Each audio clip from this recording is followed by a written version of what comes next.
Hello and welcome to another developer diary. So it's time to have another look at the latest of where things are at with the train game, the called the Eternal Collector that I have been working on.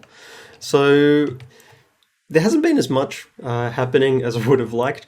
I have been moving the last few weeks, and I a little bit optimistically thought that that was going to be a fairly quick process that wouldn't impact on me being able to work on stuff a lot.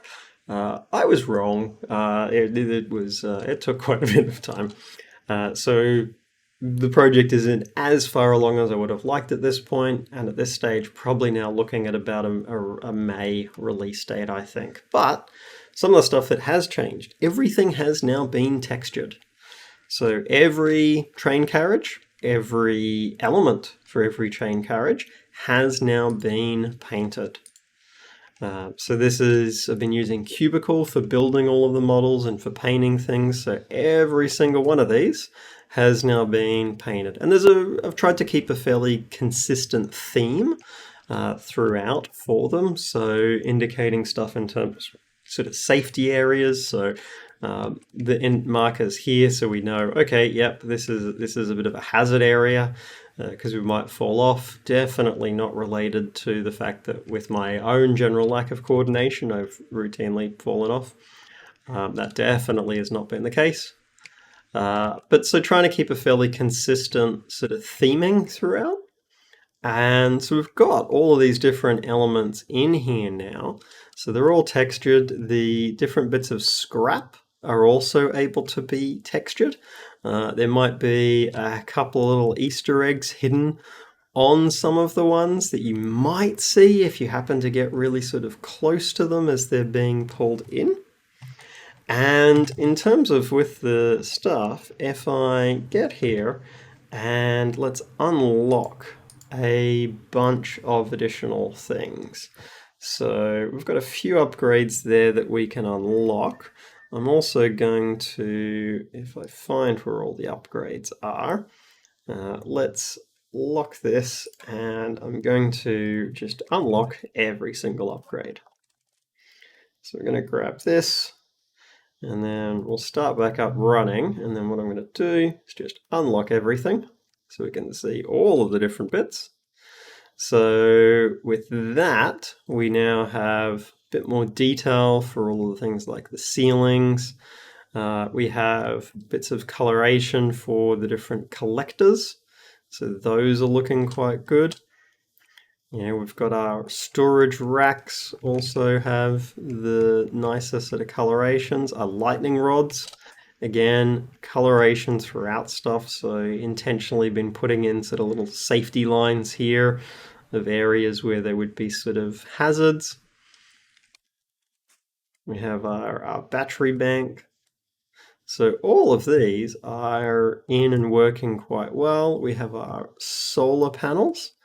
And when the train turns, we'll be able to sort of get a bit more of a look at those. But so all of those elements are in and textured. So now it's at the stage where the main bits left are there's a few things in terms of getting in support for weather. So weather is a thing that I want to have in the game. And in particular, I want to have a few different types of weather. The other thing you'll notice is there is now, if I fall off the train like that, which was not intentional, but conveniently put me in a fairly good spot to see it, there is the very final upgrade for once we have earned enough scrap, we can unlock an upgrade that is the retirement one, which it adds a comfortable looking chair at the very front of the train. Now that's going to hilariously send us along here. Now, one of the things that is obviously not happening yet is if we fall off the train, we don't get picked up properly. So that doesn't actually happen at the moment. That is on the list of things. So the main stuff remaining is there's weather systems and seasons that I want to have happening in this. And I want both the weather and the seasons to affect things like the amount of light that you get. So in summer we get more light, in winter we get less. If there is a storm, that lessens the amount of light that we're able to collect. So I want those things to be happening in it. And then I want the weather to also be able to have other effects. So weather could conceivably do damage. There are lightning rods there. There are lightning rods for a reason. And that's because I want lightning to be a thing. And so that's something where I think I have worked out a decent algorithm for doing procedural lightning. And I haven't built that yet. That's something I'm aiming to build actually this week. If it works the way that certainly I think the maths does in my head, should be able to get some really cool lightning that I can make hit a very particular location. And that's going to be the point behind having lightning rods, is so that the lightning, not just that it can hit, but that we can take advantage of the fact that it hits. So that's going to be a key aspect to it. So at the moment, for where things are at, there's that weather and the seasons are a big next thing on the list. The other sort of stuff that's there is obviously being able to fall off the train, being able to have the emergency retrieval. Things are generally pretty well balanced. I'm happy with how those are sat. So it's the seasons, the weather event side of things. There's the retrieval and death sort of aspects. There's the final little touches for the retirement side of things. And then there's the audio side. So the things that are remaining, none of them are big unknowns. Like, I tackled all of the things that were sort of scary unknowns first. There is going to potentially be some stuff for optimization, because it is a large amount of geometry that I'm pushing through. I did have to switch to, so each of these sort of little squares is actually a separate bit of geometry. So there's a lot of vertices. And that was necessary because of some visual artifacting I was getting.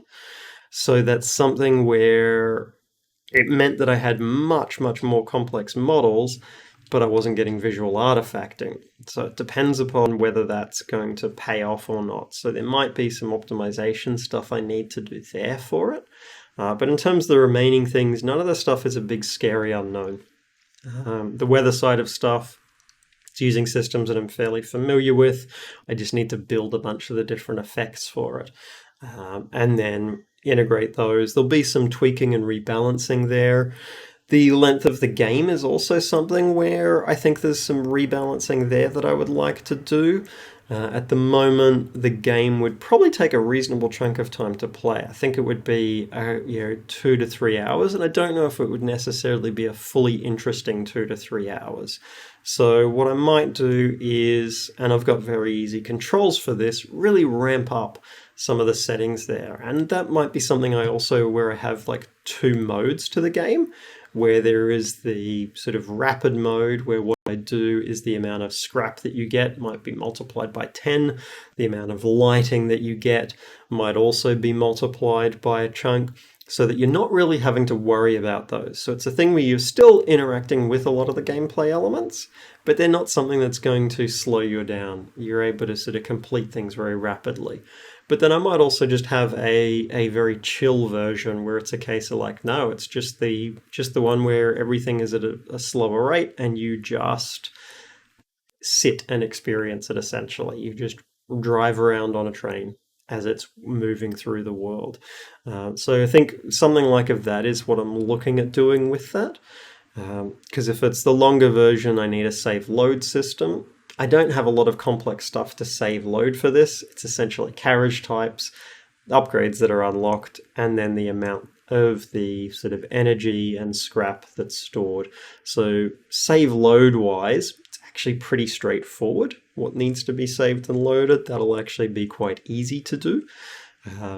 But that's something where I will need that support for it. So there's still a few things that need to be implemented there, and that's why I think the date's going to shift back to in around May.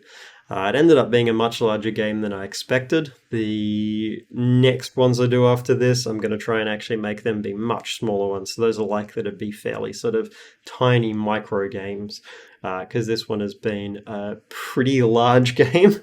It's ended up being much, much larger than I expected. So I think doing a few smaller ones after this will be the goal there. But that is where Eternal Collector is currently at. It's coming along well. I've got a clear sense of the remaining things that are left to be done on it, and there's nothing that's a sort of scary unknown. So with luck all going well, be able to have this in folks' hands during May is the plan. So that's it for this update, and until next time, bye.